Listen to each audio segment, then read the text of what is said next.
My English works really well. I don't really have any difficulty whenever I talk to any American person. And even if you're really British, I don't really mind. I just actually watched this turn an Australian citizen who just actually talked about her coronavirus experience. And I had no difficulty understanding. I only saw this once, and I want to prove it. Let's try to actually watch the CNN, and let's try to actually prove, what's actually happening there. I really. During the course of this hour and answering this week's survey question, should Facebook and Twitter be shielded from liability for the way they police their platforms? Up ahead, parents are worried about the effect of COVID forcing their school-age kids to be at home and on screens all day. So right now, the question that's been actually asked is, and was should the Twitter and Facebook bear the liability in terms of the way they police their platforms, in terms of how they actually control the actual social networks, in terms of the voting records or in different information related to voting and elections. Do they should be held accountable, and do they? I mean, is there any possibility that we can actually crack down on the liability of Facebook or Twitter? That was really the question. And in time of the coronavirus, and many parents, they are actually preoccupied with the teaching and educating their children who are supposed to be at school, but right now, because of the outbursts of the second wave of the coronavirus, they're likely to stay at home. And this type of questions, they're actually heavily worried about how they actually better manage their children. And now we've been actually talking about this issue. It's not difficult at all. I speak better English and I don't really need to be judged by them. I have no problem associated with the grammatical fallout. Think about it. The first question, the moment I actually turned on, do you honestly believe that Twitter or Facebook should be held accountable for how they overview the election news or any type of information that might change and sway the viewpoints of voters in the future to come? That's really the question. I have no difficulty. Excuse me, I really thought that British, and not even British, that Nigerian lady was ESL student who actually speaks to someone in proper English and never actually wanted to shame her.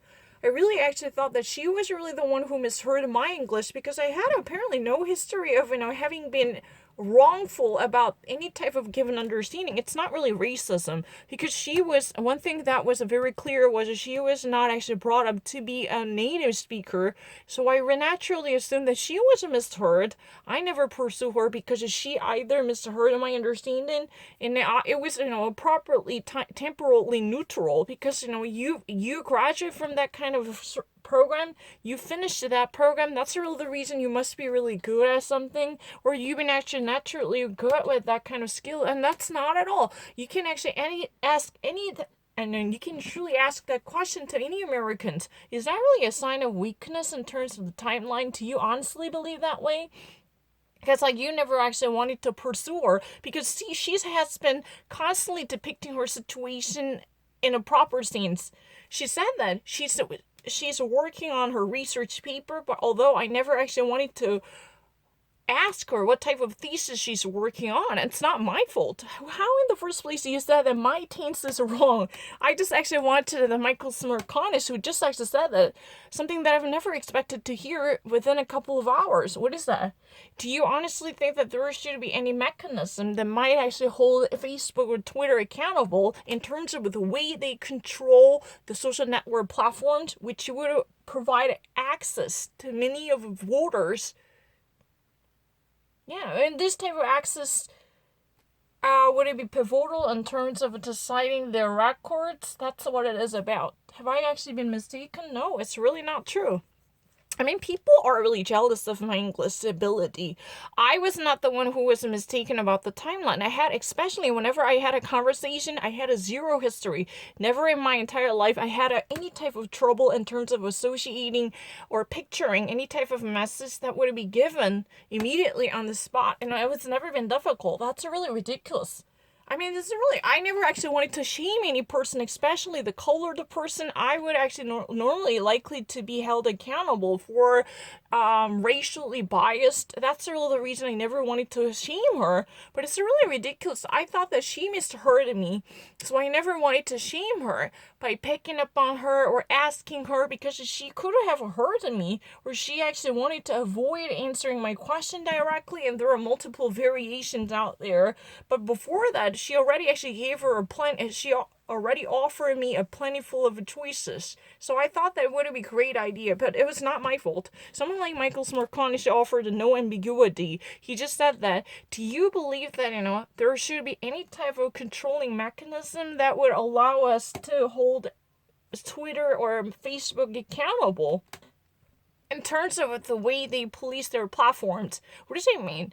The way they actually control or crack down on disinformation and misinformation or bots? Do you honestly think that there should be certain intervention coming from external sources to have them accountable? If they would abuse their powers by siding with their favorite candidates, think about it. Facebook at this moment would not likely to share the news about the Hunter Biden's corruption. Then this type of editing power exercised by Facebook alone, would that be really okay? Can we actually accept this type of a dictatorial or reductioning power by Facebook alone? Can you accept that? Do you honestly think that that would be reasonable or justifiable? That's really the question. And now we have a coronavirus, but the problem is that many of the school kids are now staying at home. They do not actually go to school, but they would be guided by the online learning courses or distant learning program. They're not actually going to be taught at school, or they're not going to attend any classes in person.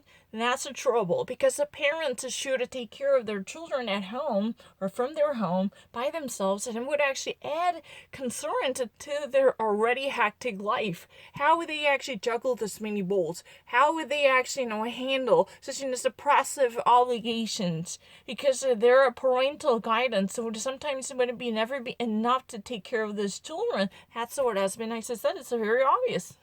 I don't really need to.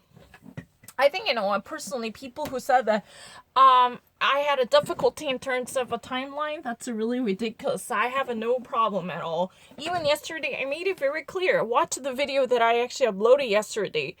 Donald Trump is not going to say, whether he was at the time infected with the coronavirus. Chris Christie, was spent 7 days inside the ICU. That was already actually proven. He now says that I had no difficulty. To me, it's very obvious.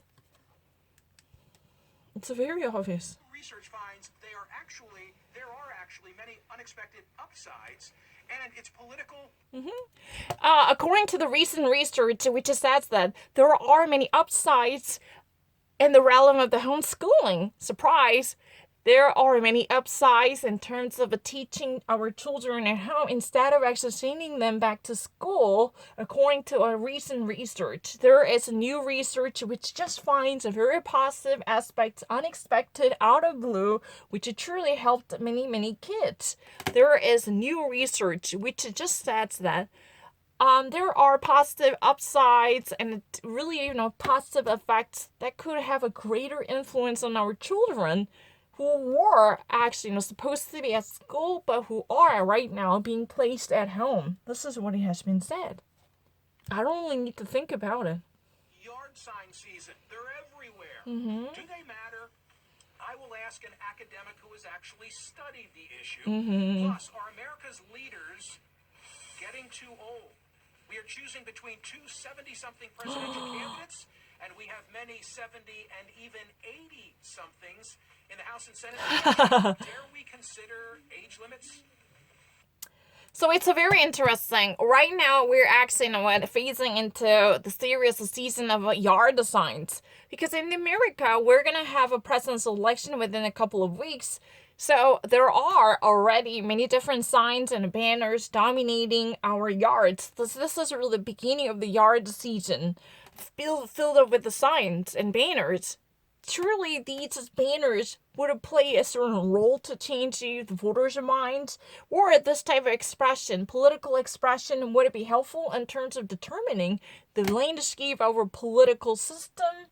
Or any type of future in our politics? That's really the question. So we're going to actually meet a scholar, who actually studied this type of facts and who actually devoted one's academic purpose to figuring out the facts and the side effects of these type of political banners. If you ever actually experience the yard sign season, how this, affect would change and sway the perception of voters in the future? That's really the question at stake. Because Michael Smerconius is going to, after the commercial break, we're going to actually meet the academic scholar. Yeah. Or an expert who just actually, has spent a lot of time in figuring out what type of real consequences or bearings it could actually bear. This yard design season, because of the flying colors and the festoons or decoratives or whatever type of political connotations, would they ever actually truly make total difference by changing the voters' viewpoints and perspectives? These are all the questions. And also, this is really all about the old senior members. So we have a president, 70, even actually a former vice president, 74-year-old. There's two candidates from the major parties. They're actually, very old. And we have, our congressional leaders packed up with the senior citizens, some, well beyond the 75 and the 70s. And some of them are even 80-something. These people are 80s. And Nancy Pelosi, 80. Certain people, they're actually already, they already became an octogenarian. They're over 80s or 80-something. So, we are actually, facing very interesting maturity and seniority like never before. Should there be any age limitation? Do you ever actually think about any side effects or downsides of having this type of a fully matured seniors taking up the higher political positions? Have you thought about that? Do you honestly feel very comfortable with the senior citizens feeling up the higher ranking profiles in politics or nation governing? What do you think about it? That's a real question we're going to talk about. You love our fresh new ideas delivered by fresh new faces like me, Nancy Pelosi, and me, Dianne Feinstein, And Chuck Schumer. Chuck Schumer. You liking the fresh idea delivered by fresh faces like Dianne Feinstein or Nancy Pelosi or Chuck Schumer. And what do they have in common? They are very long-term serving senators in the House of Representatives. Nancy Pelosi, 80. Dianne Feinstein, the longest serving members in the state of California. And Chuck Schumer, also, well over their prime, They already actually spent quite amount of time in the establishment, so it's a really kind of oxymoron if they ever actually pitch the message of freshness. Think about it. This is really SNL skit. You're gonna love the fresh message, delivered by a fresh face like me, Nancy Pelosi, Dianne Feinstein, and Chuck Schumer, these Democrat leaders, either from the House of Representatives or the Senate. Technically, Senate is in the first place, according to the Roman Empire. These people, the senior to majority of the constituents who actually cast their ballots because they're really matured with a seasoned and spiced understanding in our society, so forth and so on. They claim a greater expertise in our human drama. That's what it is. And we also have some great new leaders waiting in the wings, like hot young thing Elizabeth Warren. And also, that's right. We also have a leader waiting in the line, which is hot young thingy, whose name is Elizabeth Warren. And we also even have a better one for a hot stud coming to become our president, Joe Biden. We have, such a young, hot, hot, messy thingy waiting in line to take over. The youngest one in our system, who's just actually waiting in line to claim one's stake in this game, is Elizabeth Warren. Elizabeth Warren is not really that young, right? However, this is really sarcastic skit from the SNL. The Saturday Night Live, truly mocked the seniority of the high-ranking members from both chambers, who always acclaim the freshness and the youth of their own politics, despite their physical frailness, right? And frailty. I don't really need to. Try again. I don't really need to wait for it. It's very obvious.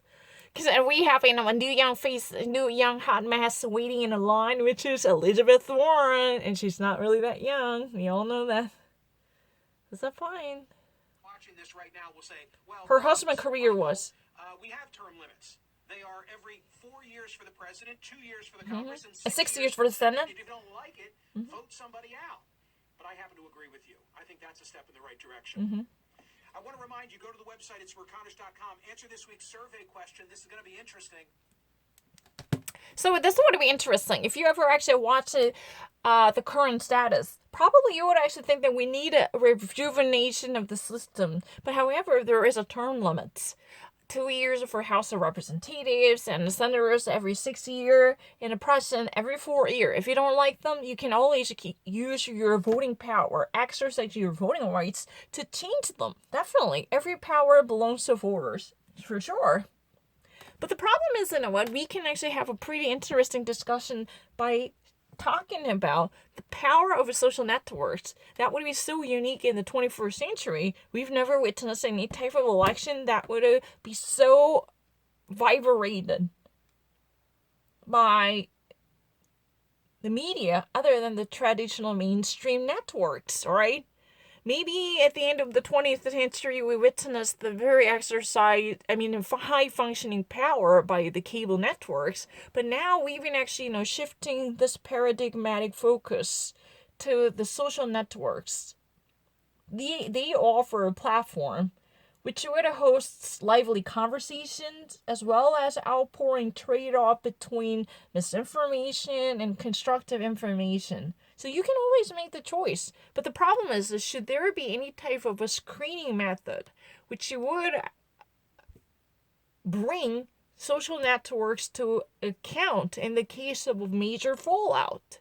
If Facebook makes certain mistakes by withholding the information in favor of a certain candidate, could that be punishable? Can we actually, castigate Facebook for it being partial and partisan? That's really the question. Should there be any type of mechanism that could allow us to at least monitor the proper code of behavior conducted by major networks, social networks, not just cable networks, but social networks like Facebook, Twitter, which could easily sway the viewpoints of voters within the scope of their magnitude?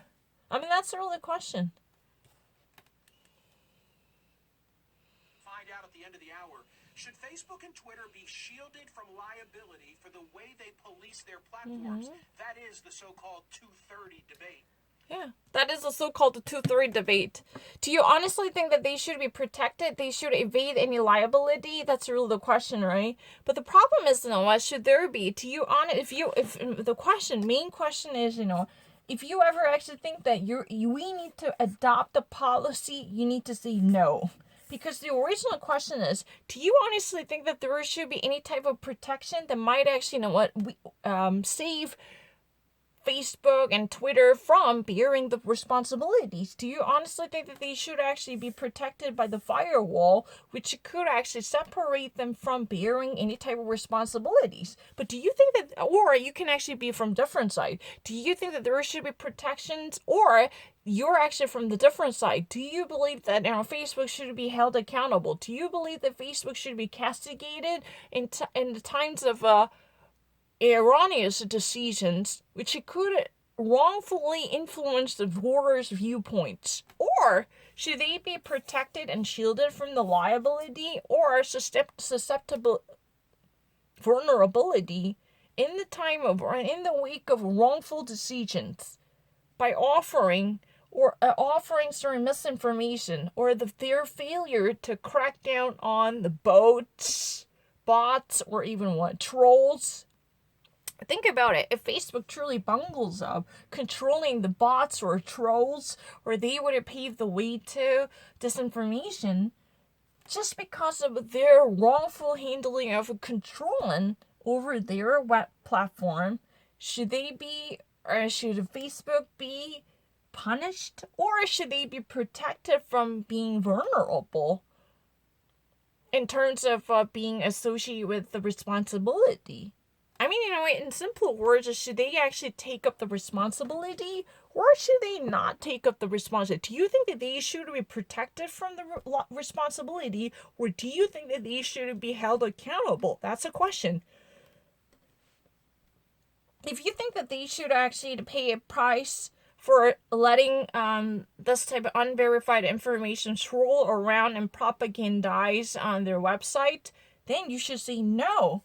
They should never be shielded from it. They should come out and they should be brought to justice for their wrongful policing power conducted over their website. Because they're the owner, they should have been much active in terms of exercising their police power to be a better vigilante who actually, that means they should have done enough to crack down or clamp down on the burgeoning of wrongful or noxious information using their platform. They should have done it. And you should say no. Oh no, they should never be protected. They should face the charges. They should have faced the music. But do you honestly think that they can actually go away? They should actually go scot-free, or they should get away with this murder, or they can actually get a get out of jail free card without actually picking up any responsibility? Then you should say yes. Should a Facebook and a Twitter be shielded from the liability? Of course it's easy.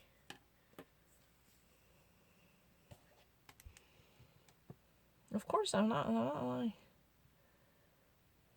Up ahead, American teenagers already undergo a lot of stress. So does going to school during a pandemic, isolated from friends, forced to spend extra time with family. Help or hurt their mental... Oh, so American high school students right now are going through a tough time. They were actually forced to spend quite a lot of time with their family. It would actually be a quality time, but that's not really an important issue because they've been taken out of the school. They were separated from their peer groups. They can barely actually meet their friends to get along because of the COVID-19. So they were actually, they were being stressed with a serious social isolation or lots of heavy duties they need to fulfill because of their status. I mean, American high schools at this moment, high school students, I mean, regardless of what grade they belong to, they are overwhelmingly stressed out because they cannot really get along with their friends. They cannot hang out with their chums or pals. Their social life would be bleak and gruesome because there would be no socializing, but this year, no prom party, no graduation, or anything that was normally part of everyday high school life. So they would have barely hang out, they would have barely get together, and this type of homebound life would have totally bring another dimension to their misery. But there are indeed a certain positive aspects which could affect their life in a beautiful way. According to recent research, there exists certain aspects that could be helpful to promote the well-being of high school students. That's what has been said. I never repeated. I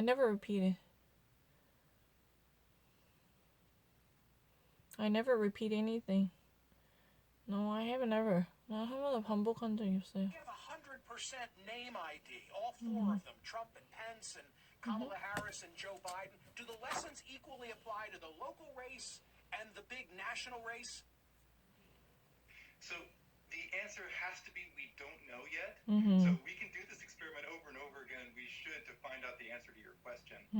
If we were to apply the lessons of what we know from other kinds of advertising to lawn signs, we would say, well, we know that on average, ads on lower salience elections have bigger effects than in presidential elections. So I think the same would probably apply to lawn signs as well.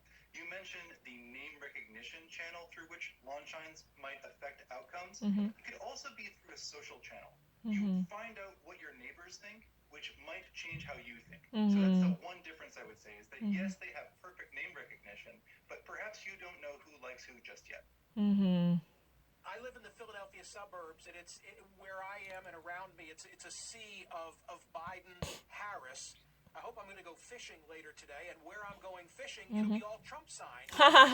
Yes, the polling data suggests that's a reflection of those two geographic pockets. So I'm hearing Divisions, from right? you that they can be effective, and they do have A harmful some effect predictive also. value. You get It's the really final comment. ambiguous. So please don't use lawn signs to predict elections. Like, you would be laughed out of Nate Silver's, salon if you used them that way. However, they are probably a little bit correlated. You could do better with just last year's vote share. Thank you, Professor. So it's a very interesting. So, there had been certain indication would it be helpful in terms of local election to predict, how popular one person is. If you ever actually, put out a lawn signs and yard signs up front your line. I mean, if you actually have a, backyard and front yard, you actually, would decide to set up on a picket clarifying, your favorability. I mean, or your preferential treatment for certain candidate. You just really like someone, you just actually decide to set up in a picket for that person. That's a fine. But the problem is, everything is just quite murky. It's not really a great indicator to dictate or even actually predict what would actually come in the future election. It would actually be better off for you to actually dig deeper into the last year's voter share. Certain district would have likely to vote for Hillary Clinton, so they cast their ballot in that way before. So based upon that kind of association, you can also predict that Joe Biden would be favored in that community. That kind of a prediction would be much accurate. If you ever actually think that there will be great precision to simply actually, collecting the data from the lawn signs, then you're going to be easily laughed at. You're going to be met with a contempt or disdain because it's a really laughable, easy, entertaining. And Michael Smerconish actually said that he actually lives in the suburban area of Philadelphia, where there is a cascade inundation of Biden-Harris picket cars. That means they're likely to be associated with or identified with the Democrats, right? He's been actually surrounded by the like-minded people who really belong to the similar socioeconomic stratoscope, right? Or stratosgraph. You can actually say the stratosgraph. But the problem is, if he's actually right now planning to actually go fishing later this day. Later today, he's been actually thinking about go fishing. Go fishing means you actually carry a fishing rod, and you actually watch this in the Brad Pitt's movie, like through the Running River, this movie, where there is fly fishing is going on, and he's been actually thinking about at least going out for fishing. The fishing expedition is in schedule for Michael Smerconish, right? But the problem is this area that he is about to drop by is likely to be surrounded by people who are diehard on Donald Trump. They're likely to be in fanatics for Donald Trump paints tickets.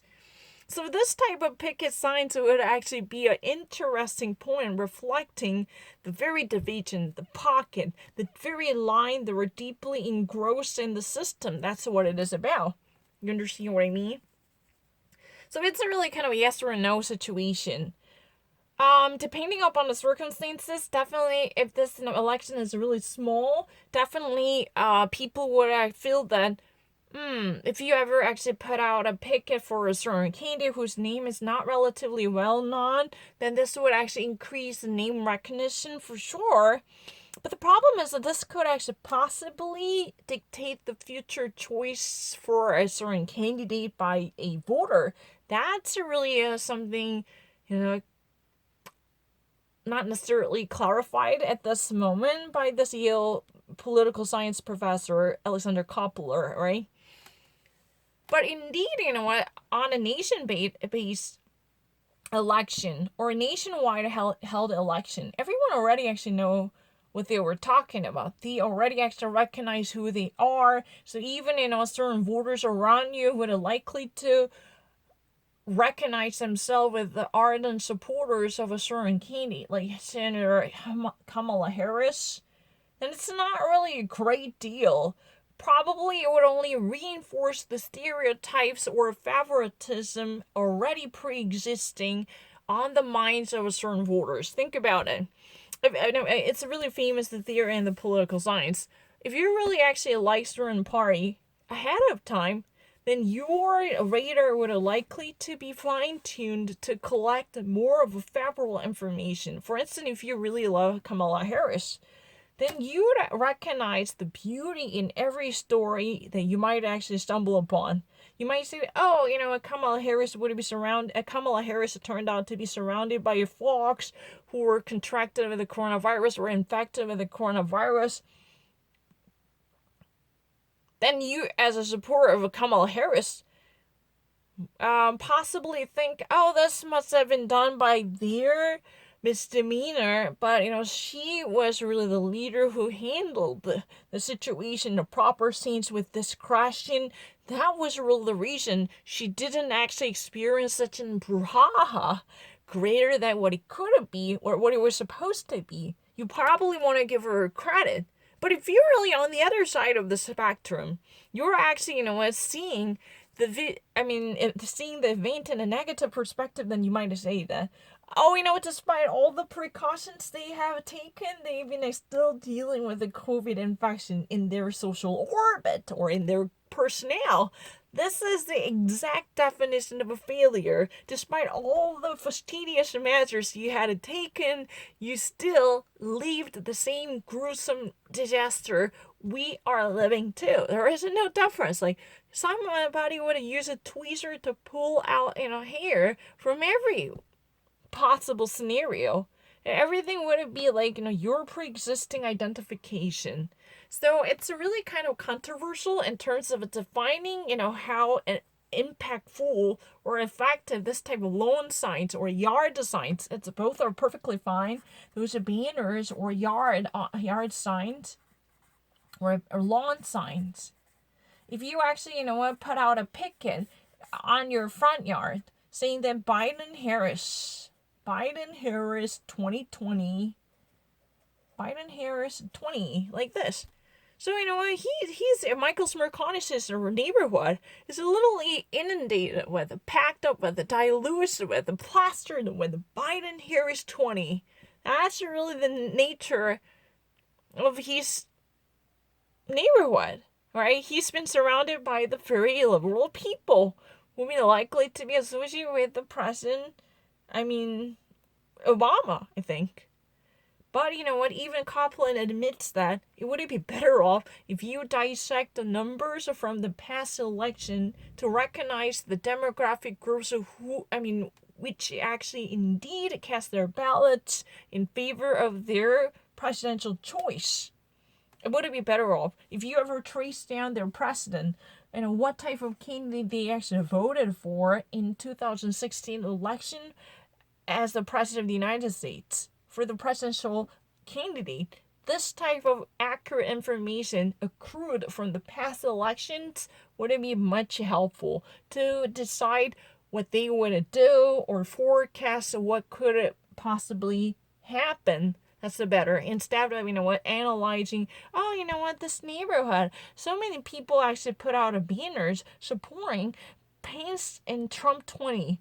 That's really the reason I kind of actually sense that based upon, the direction where the wind blows in this region, I kind of sense that Trump is doing really okay in this community. So as Pennsylvania, so swing state status is a really serious issue, right? So given that nature, I think, President Donald Trump could pull off a big time win. Possibly he could actually, be a victorious winner once more. That kind of argument, it could be really dangerous. Simply just actually canvassing the number of banners or yard signs or lawn signs set up on the front yard and backyard of someone that kind of amateurs collecting would be somewhat dangerous to predict the righteous outcome for this upcoming election. So instead, it is highly recommended to look deeper into the numbers from the past elections, which would clarify the demographic groups based upon the statistical data. That's always a safe bet. That's what he said, and I have no difficulty. It could actually be very helpful in terms of a local election when certain candidates are not really known at all. But if you somehow stumble upon a certain unknown, agent whose name is really on the front, oh, seeing that, who is this person? I got curious because I've been actually, I'm running into the same banners carrying the same person's name. Let's try to find who he is. Maybe this could be somewhat interesting. But the nationwide election, everyone is already pretty much well accustomed to it. It could actually have an influence to reinforce and to fortify the existing beliefs about and in possible candidates selected by them ahead of time. It's true. I'm not lying. Still to come, the pandemic has tripled depression and anxiety levels among adults.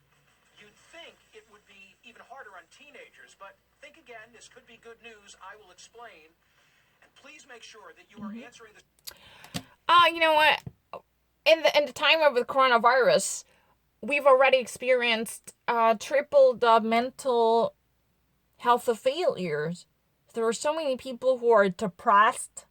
And we've already actually we've been witnessing a whole lot of people newly added to the mental health division because they've been constantly complaining about the depression or anxiety disorder or panic attack or even very suicidal thoughts and impulses, right? But that kind of idea, would it be even much tougher for adults to go through? And some people think that, think about the youngsters. These teenagers would be squashed to death in the wake of coronavirus, which would completely put their entire social progress and development in paralysis. Oh, there is a positive news. Every cloud has a silver lining.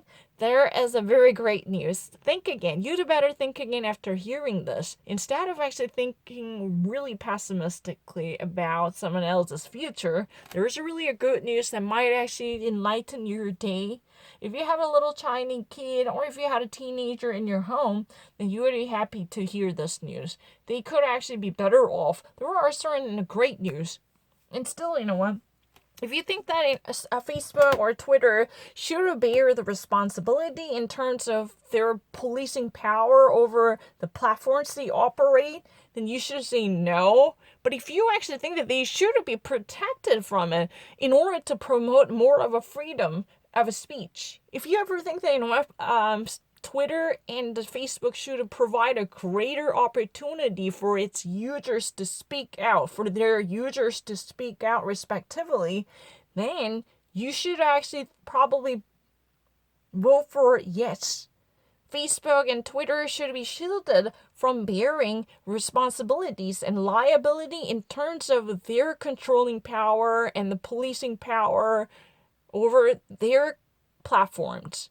The way they manage and administer their own website and social networks should not be subject to litigation because they have utter measurable control and uttermost power to have influence over the managerial execution because there is no boss above them in terms of handling the free press and a free speech policy.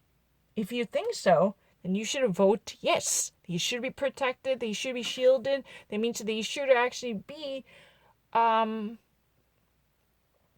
does that mean? They should be sheltered in the face of a possible attacks coming from litigations. For instance, this William Barr's DOJ is really crazy. It just simply wanted to be taken as a pawn on behalf of President Donald Trump's political interests. So William Barr really wants to conduct an inquiry into the Facebook's bias, citing the corruptive management. Then that type of suspicious, dubious prosecution should be nullified because a Facebook-like platform, social network platform, should be legally protected. So their provision of a free speech to their customers and users on behalf of their civil rights shall not be tarnished by any external attacks or threatening or menace. That's really the deal. And what do you actually think about it? Facebook right now faces a certain criticism from the right-wing conservatism. Why? Because Facebook is under suspicion of suppressing Joe Biden's son, especially concerning his corrupted business handling. Facebook had been already accused of suppressing the propagation of news that could harm Facebook, even though Facebook's founder, Mark Zuckerberg, and the daughter Priscilla Chan donated more than $100 million in defense of the democratic election, the free election. Is it true? There had been a certain litigious issues going on, but do you honestly think that Facebook and Twitter should be protected as if they've been invaginated and enshrouded with impregnable freedom in the wake of a possible attacks that could be motivated by political interest, even at the cost of suppressing voters' freedom or press freedom? What do you think? That's really the question.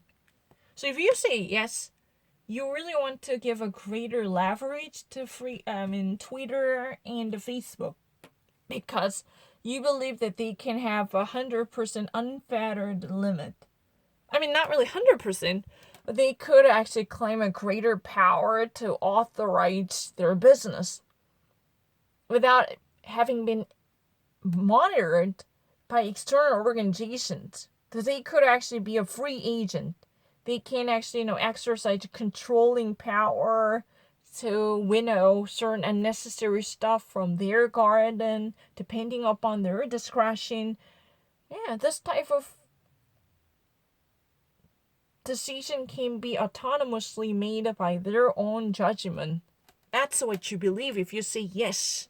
But there were certain folks, excuse me, given the possible influence exercised and exerted by Facebook or Twitter, we should adopt much transparent rules in terms of oversighting Facebook's self-editing power or its own redactional authority. If they somehow fail to hold their business conduct in check, then we should actually take measures with an eye to punishing or castigating or even penalizing Facebook's mismanagement, because its words, just like the words by President or words of the President of the United States, it could actually have a ripple effect. That means it could create a resonating power or reverberating ramifications. Those we should actually please adopt a certain possible venues, allowing us to interfere with their business in terms of their terms and policy, terms and conditions. I mean, the way they control and monitor the system, then this type of oversighting power shall not be their own issue alone, like this. Question of the week at Smirconish.com. Should Facebook and Twitter be shielded from liability for the way they police their platforms? Oh, I never tried it again. 다시 한 적 없어요. That means, even if they somehow bungle up their policing power by not actually adopting, censorship to cut out disinformation, which it could harm public's opinion, then this type of mismanagement and negligence would be liable for legal dispute because there is no shock absorber or protection gear, which you would separate Facebook or Twitter from entangled lawsuits? Or should there be no protections that might actually let Facebook face a round of litigations in the case of their failure to properly handle and oversight their own social network and platform? That's really the question. Should there be any type of firewall that would actually put out a burning fire, like litigations or lawsuits, that would actually hold Facebook accountable for mismanaging their content to spread through their network by third party? Or should there be no protection at all by actually letting Facebook take this disastrous consequence like a man on its own in the case of a liability blame game? If someone actually in the first place stand up to blame Facebook, how in the world did you actually let this message spread? Because of that, my sister committed suicide, so we're gonna actually receive a compensation money from you. Then there should be, if there is a liability that should be taken by Facebook for this misinformation per se, then in the absence of a possible protection or shield, then Facebook should be recognized as the main culprit who would be behind the wheel or in the saddle, who would be at the forefront of a spreading and at least neglecting the burgeoning outbursts of information. So at least they would be brought to justice as a main perpetrator who was at least in charge of the entire platform, who actually has the unlimited access to controlling the content materials spread through their venue. And that's really the case, right? It's very obvious. I don't have any difficulty at all. But if there is protection, then it would actually cut out the liability. Liability, we talk about the legal obligation. If should there be shielded protection for Facebook and Twitter in the face of legal liability, then whatever type of wrong management controls they made, they failed to crack down on the burgeoning misinformation. Even in the midst of this type of a fiasco, their legal liability could be lifted up or erased or expunged if there is any type of a social or political protection. So in the name of the free speech, if there is any type of legal protection working on behalf of social platforms, would it be a vehicle to spread and convey the message? Then their freedom can be maximized because they no longer recognize any type of burdens on their shoulders in the case of the legal disputes or contentions. Do you understand that? That means that their liability can be minimized to nullity if there is any type of a protection. That's what it is about. But do you honestly think that there should be one or not? I don't really need to think. I never repeated it. I have never. I never repeated it. No, I have never done it. Again for the rest of their life. Dr. Helena Ndume has personally restored the sight of over 35,000 people. No money in this world can pay for the happiness of a person who was once blind. When you take off that iPad and then they said, now I can see. So Dr. Helena so far restored the vision by actually rescuing more than 35,000 people. So it's because of her great medical practice, and more than 35,000 people are now being able to see the world as it used to be because their vision has been restored. Their impaired vision somehow experienced a significant improvement because she already had taken action to restore and rescue and revitalize their impaired vision. Thanks to her amazing devotion and sacrifice, more than 35,000 people were already treated, so they now could see the world. And she says that no one can purchase this type of great experience. Once they actually they were being removed from the eye patch to see the world once more, see the daylight using their own eyes. The bare naked eyes can perceive the beauty of the world. They say thank you to her. So there is no gratification greater than the people who are being so happy and pleased with what they are experiencing at the moment. She said that no money could actually possibly buy this feelings of a gratification and also for feeling satisfaction, because she actually, feels so connected to patients. Once they actually, were removed from the eye patch immediately following from the operation, they finally, could see the world. They could have finally faced the daylight with no protection gear or no impediment. They can finally embrace the beauty of the world with their bare naked eyes in full color. The world is no longer black and white. They say thank you and thank you. And this type of a thankful odd cannot be purchasable. There is nothing you can never actually purchase it. You can never actually purchase it. No, I'm not lying. I have no difficulty. I mean, no one can actually purchase this priceless moment. You can never actually put out a price tag on it. It's not purchasable. It's not saleable. Because this is something unique, and that's, human life. No money can purchase this commodities that's in the people's life had been changed, and they've been actually thanking the doctor who just cured them.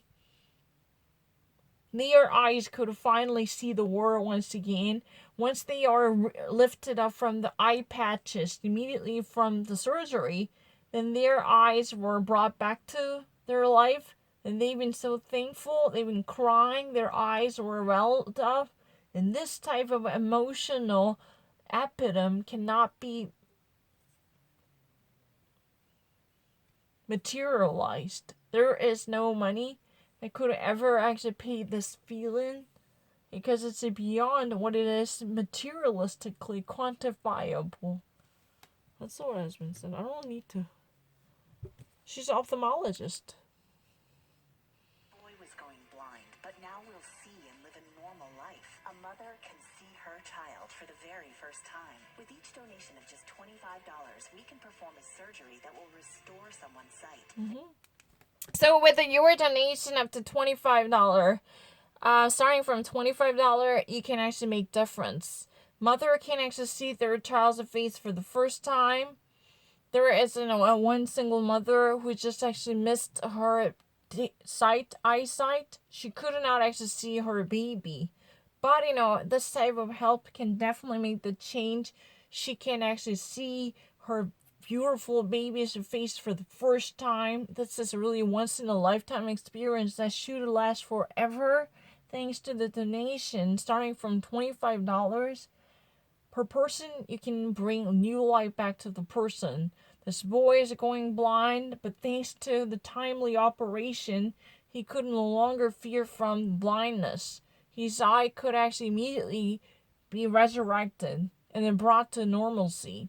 And this type of operation could only be possible thanks to your contribution. If there is someone going blind, you should actually pour money into this organization, which is very devoted to restoring the vision. You can actually give their eyes back to them, because your donations can help people get operated on time.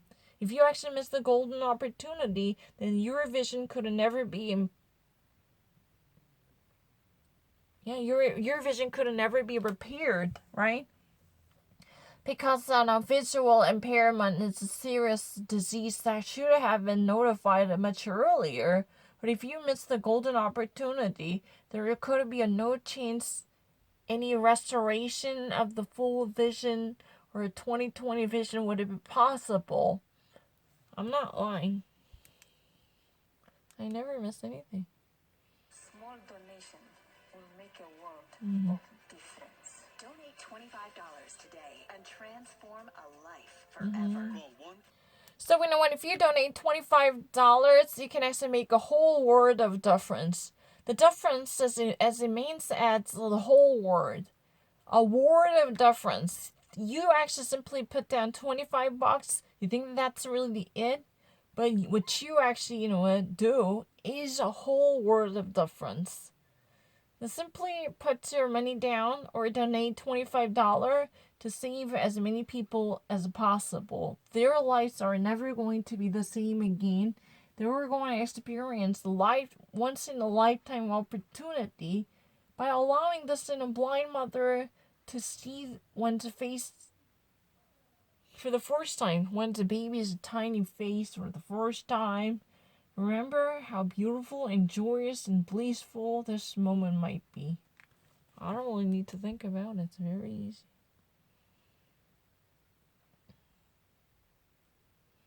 Ahead of the president's visit to Michigan, the governor's office put out Indiana, a Wisconsin, statement Michigan. encouraging people to please social distance and wear their masks. I want to read you part of that statement. Okay. We always are concerned when there are large gatherings without masks and social distancing. There is a risk of an outbreak when this happens, so we encourage people to wear their masks and practice social distancing. Now, this week we saw the president hold multiple events a day in multiple states. That could be a preview of the packed schedule we expect the president to keep right up until Election Day, perhaps making up for some of that lost time that the president was essentially sidelined over the past week when he had coronavirus. Right. So So we now expect to see, Donald Trump is right now up to in a very heavily packed schedule to make his final stretch, because we've already actually know that Donald Trump is very desperate to make up for his lost time. He literally actually stepped aside for a couple of weeks ever since he was diagnosed with the coronavirus. So he lost a very critical and a pivotal several weeks. He literally had to stay in bed. He was in isolation. He had no choice but to be aside from, or aside, he had to be aside from the campaign trail for weeks, right? But ever since he made his comeback, he's been very desperate to catch up with Joe Biden. He really wants to do as much as he can by literally living up to the time he lost. He is very, very eager to compensate for his lost time. He is expected to cover the entire nation with the fully packed, rat-packed schedules that's really coming right now. Yeah, allegedly, Donald Trump's schedule is very difficult to be digested by any person unless you are really fit for stuntman. Because his campaign team is very dying to at least make the total difference. Simply, they wanted to make the publicity stunt, who is effective to be as great as anything you could ever expect to see, right? Anything you could ever expect to see. I mean, it's very obvious. Donald Trump's team is very, very desperate, because they have already actually witnessed that many of the swing states, they've been heavily leaning toward Joe Biden, and the majority of early votes that were already cast were likely to be in favor of Joe Biden, according to the recent tally up. That's really the projected results. However, it could be very scary if you are part of the Donald Trump's campaign team, and the president is allegedly told to take up the excessive amount of grueling schedules in search of compensations that could even out his lost times.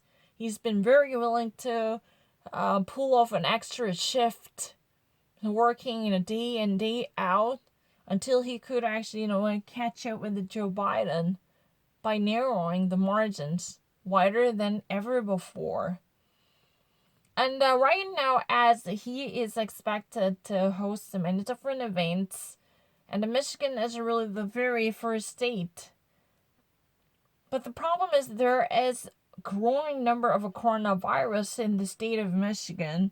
So there is a press secretary working for governor whose name is Gretchen Whitmer. She actually sent out a statement saying that there should be a serious concern of growing cases in the state. So there should be much alerted attention to social distancing and proper safety measures.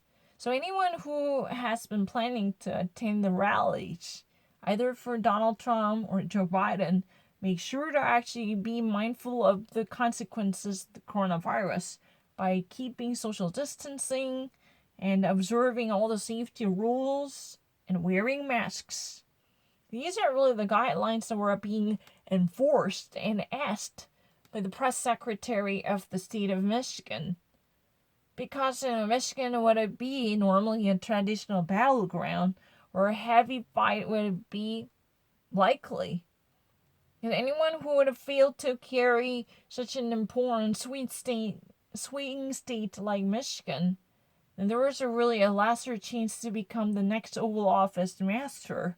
So Donald Trump is very desperate to rekindle his ties with the middle class by selling the sob story of his once more. But the thing is, many of the people already turned their backs on Donald Trump. They were actually running away from him.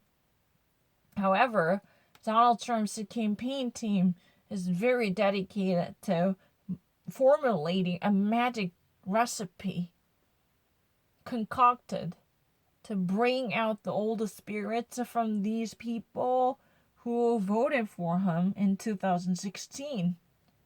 And Michigan was really the state which actually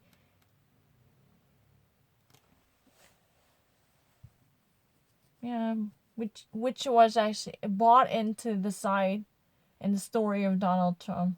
I believe so. And I feel CB. Woodforce at the White House, thanks so much. Vice President Biden is expected to campaign in North Carolina tomorrow. But today, several of his surrogates, they're going to be out, including... Joe Biden is expected to campaign tomorrow in North Carolina. Former Vice President Joe Biden tomorrow is going to make his campaign efforts in the state of North Carolina. Tomorrow, Joe Biden is allegedly told to be on the campaign trail in North Carolina. North Carolina is really the state with the Charlotte, Chapel Hill, Raleigh,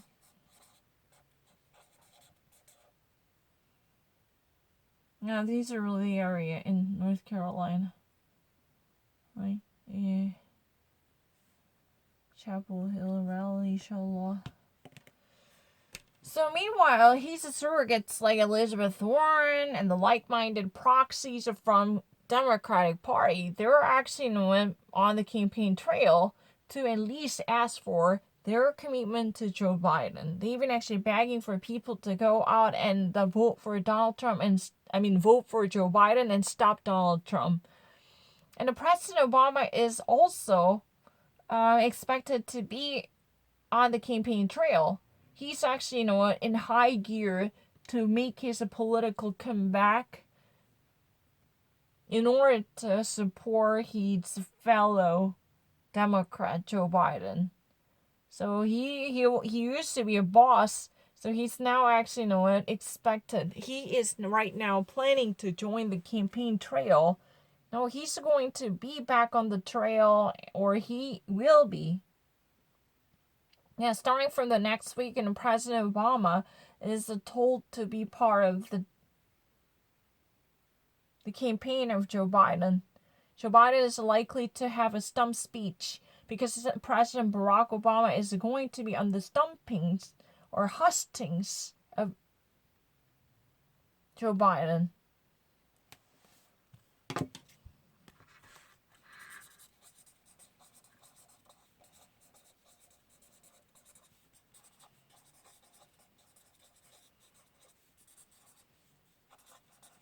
On the hustings.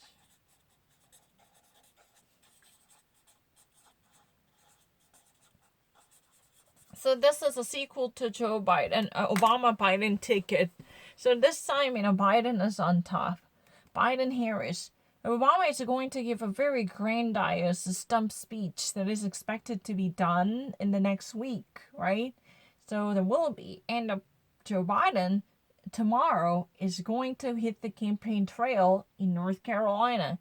He's going to sell his story and he's going to scout more Americans by bringing them into his presidency with the greater efforts in North Carolina. The state of North Carolina is in high gear to accept Joe Biden, who's going to make his story heard in his final stretch.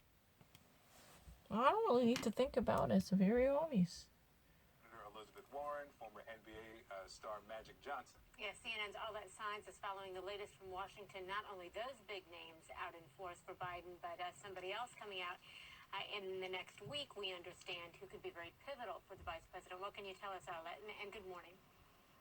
Good morning. Yeah, there certainly are some big names who will be campaigning for Joe Biden, not just this weekend, but also next week. The former vice president will be getting a little help from one of his friends, who also happens to be the biggest political surrogate in the Democratic Party at this moment. Former President Barack Obama will campaign in person in Philadelphia on Wednesday. This marks his first in-person. Okay. So President Obama is expected to host his first political campaign event on behalf of his old fox named Joe Biden on Wednesday in Philadelphia. Philadelphia is ready to accept President Obama's return to politics because he is expected to host an in-person campaign rally on behalf of Vice President Joe Biden. That's what it is about. So many folks out there are expected to come out, big celebrity, high-profile bigwigs and like Magic Johnson, Elizabeth Warren. But the biggest ally, the greatest political capital of the all-time Democrats would be President Barack Obama, right? Former President Barack Obama is going to hit the campaign trail to deliver a stump speech in person in Philadelphia, being part of this much-awaited political rally on Wednesday. So don't miss this opportunity to see him once more and fired up on the campaign trail. That's what it is about. What if I missed it? President Obama is going to be back on the campaign trail. So he's going to definitely pivot on the greatness of Joe Biden's campaign and presidency, and everything will be so fascinating, just like the old days, right? So it's a sequel to Obama-Biden ticket. So this time, he's actually selling the story in a political fitness of his for the sake of his old subordinate, tell the truth, right? He's vice president, he's running mate. But now this time, this vice president is looking for his chance to be the president, right? So it's interesting. Very interesting. No one can actually discount the great asset and the value of President Obama, right? He is the most beloved president in all time. So this is much awaited. Even actually some folks awaited him more than anybody else, right? So everyone is really dying to see him back in the limelight on the campaign trail in person. Can you feel fired up and ready to go? Is it funny? It's going to be interesting, I believe. Yeah, it will be a really funny, interesting event. I have no doubt about it. You know what's it? Mark your calendar. It's gonna happen on Wednesday. She called on Americans to, quote, end this nightmare. Her words there, by voting for Democratic nominee Joe Biden and his running mate Kamala Harris. For any family, all families have differences of opinion. I know. Political differences, and this is maybe on a different scale. But how do you normally deal with it? Yeah. Is it something you just choose not to talk about politics with? Your dad. How do you actually handle it?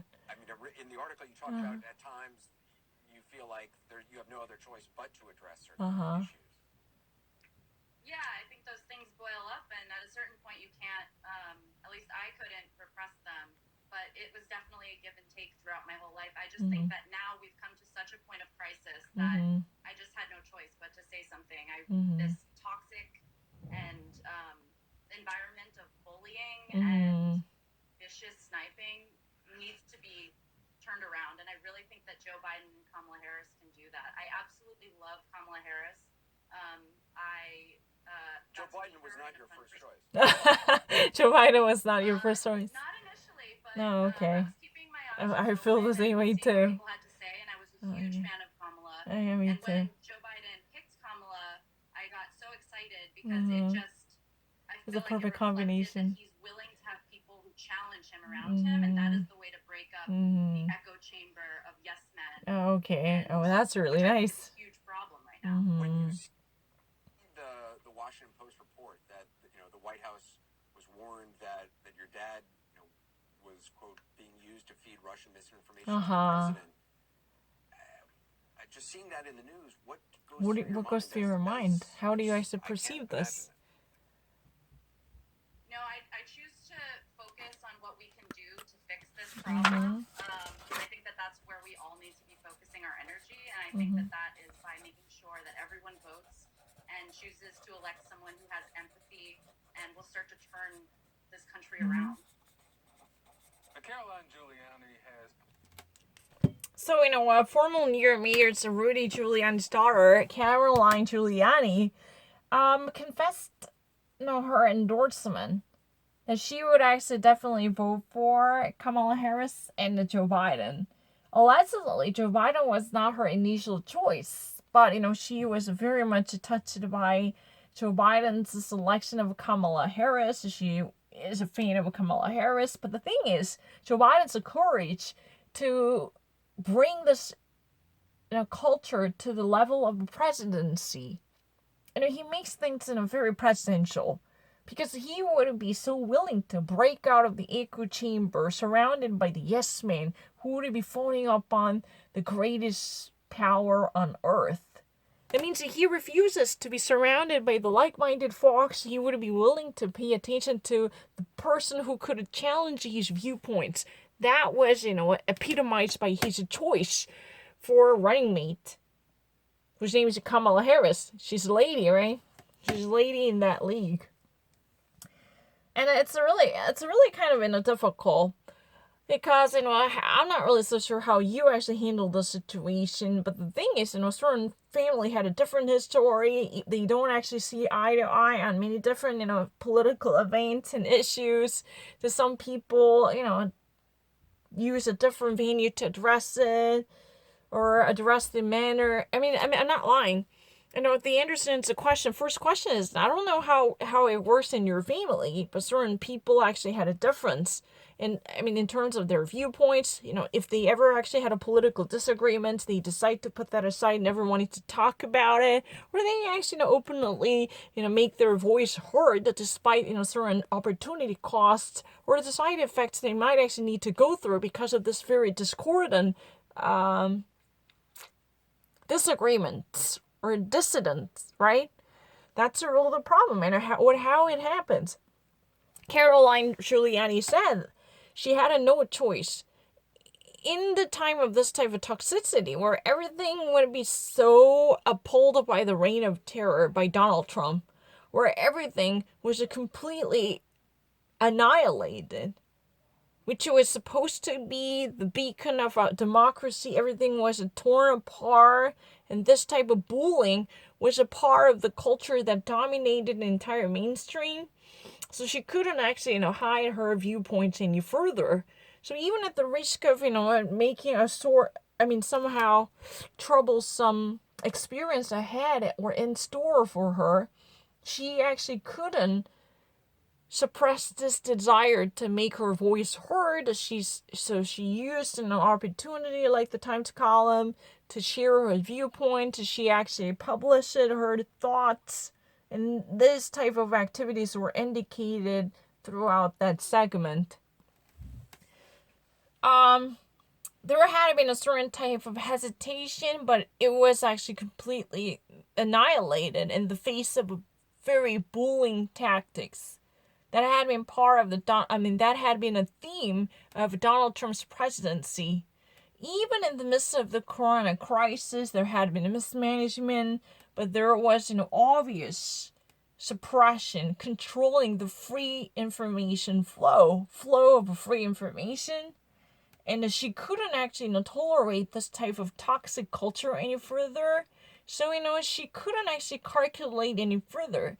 Whatever type of causes she was forced to undertake, she couldn't take it anymore. So she had to make the solemn decision, no matter how expensive that price tag might be.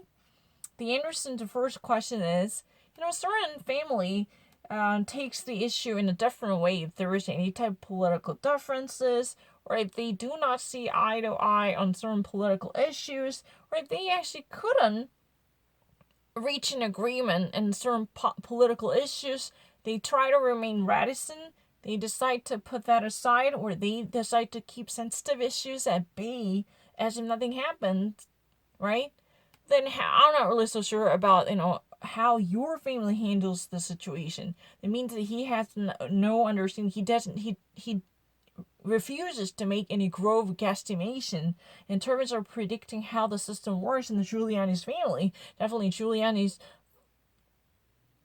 a very prominent New York politician and a former prosecutor, definitely for sure. But Caroline Giuliani is a really brilliant lady. She actually identifies herself as a longtime Kamala Harris fan.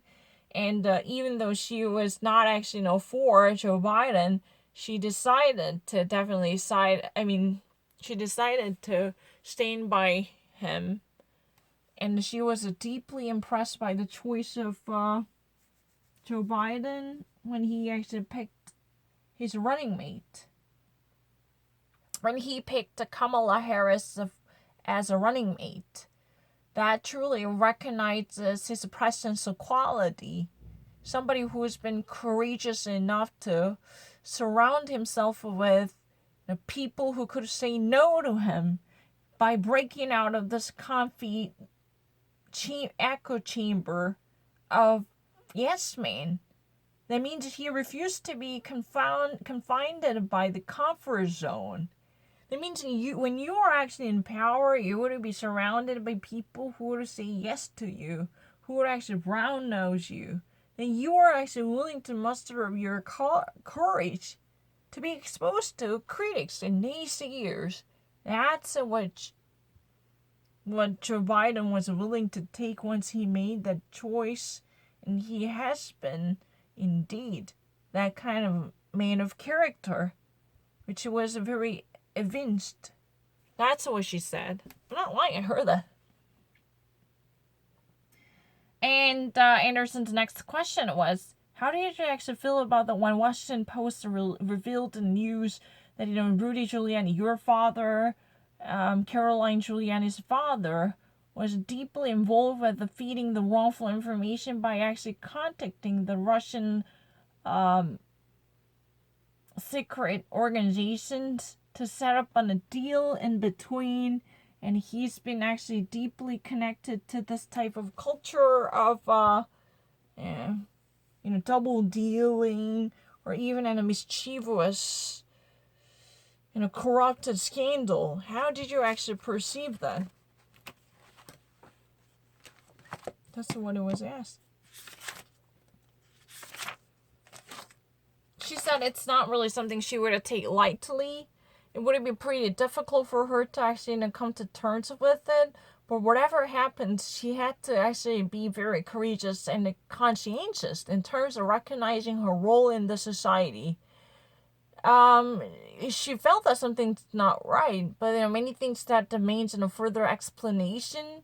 And she says that she wants to actually have a clarification that would be from the judicial inquiry. And she just really wants to be a faithful and conscious and alerted citizen who's been paying attention to what's right and wrong, even actually surpassing the family ties. And she just really wishes she could actually, play the role of righteous person who's been awakened to the social norms. She seems to really like the person who's been willing to talk about the truth. Who's been, if I ever actually missed something, I would be very sorry.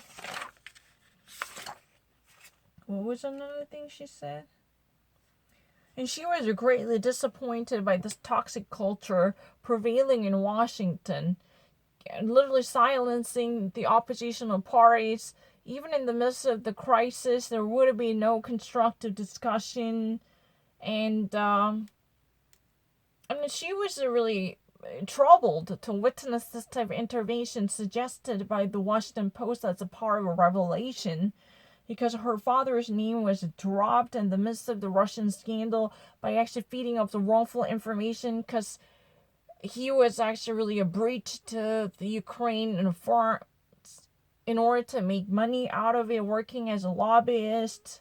And this type of, somewhat scandalous and the very infamous implications were not really greatly appreciated by her, but she had no choice but to recognize the liability attached to this type of suggestions, but she is still willing to remain pretty much awakened to the pressure mounting up as an alerted citizen, and she thought that she could actually, at least voice of her viewpoints to help other people to make right decisions.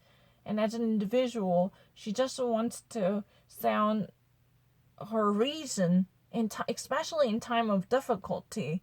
In that way, she could actually be a just and a morally less fallible person. She could have somehow bring out the harmony between her public stance and the private affairs. That's what has been said, and certainly it's not really a pleasant experience or memory, because her father's name was implicated in the very corruptive connection, using his ties with the White House to sell off the misinformation with the monetary interest. And that kind of assertion definitely should be seriously taken into account, and there should be further prosecutorial efforts to dig deeper into it. But the problem is, meanwhile, there should be clear understanding about what is right and what is wrong, which could possibly give a new understanding on the civil discourse about democracy or free speech. And that should be what it is supposed to be.